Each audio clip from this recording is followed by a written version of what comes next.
सो आज के वीडियो में हम लोग परावर्तन के नियम को देखने वाले हैं। तो चलिए स्टार्ट करते हैं।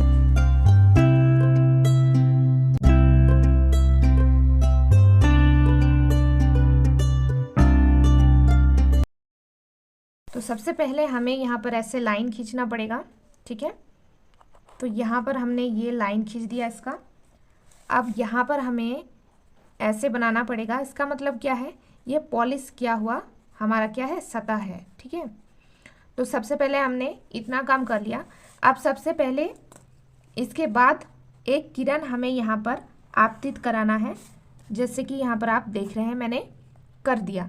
इसके बाद ये चिकनी सतह पर ये जो किरण है आकर टकरा कर वापस जाएंगी।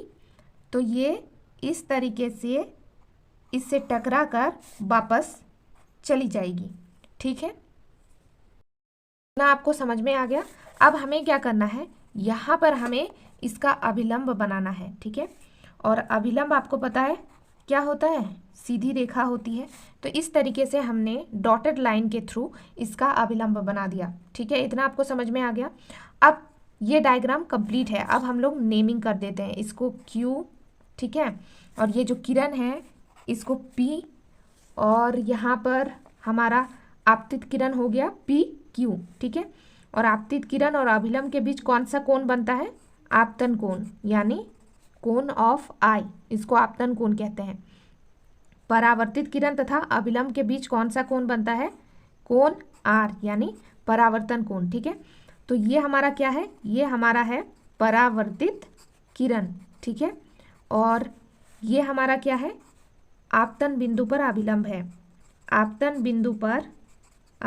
बिंदु पर अभिलंब, ठीक है।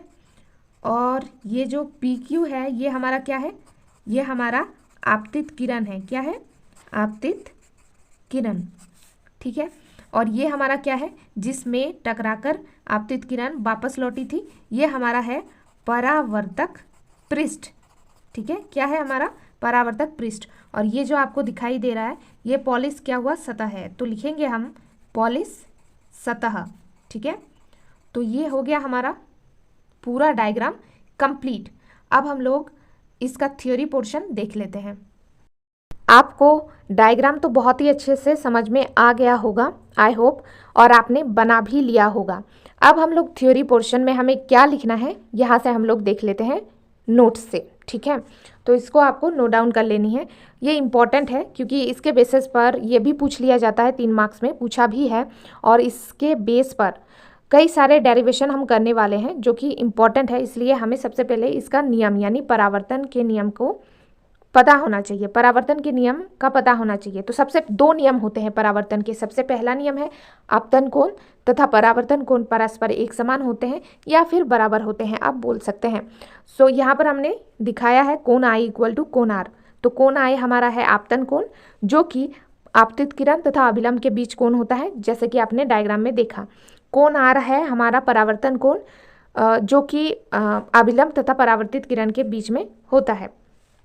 सेकेंड लॉ है आपतित किरण, परावर्तित किरण तथा अभिलंब तीनों एक ही तल में होते हैं, जैसे कि आपने ऐसे डायग्राम में देखा था, है ना। तो यहाँ पर आप देखिए एक चीज, ये रहा आपतित किरण, ये परावर्तित किरण, और ये रहा अभिलंब, तीनों एक ही तल में है, ठीक है। आई होप आपको समझ में आ गया होगा। तो नेक्स्ट वीडियो में हम लोग और भी इंपॉर्टेंट क्वेश्चन के बारे में और डेरिवेशन के बारे में चर्चा करने वाले हैं। तो स्टे कनेक्टेड। Thank you.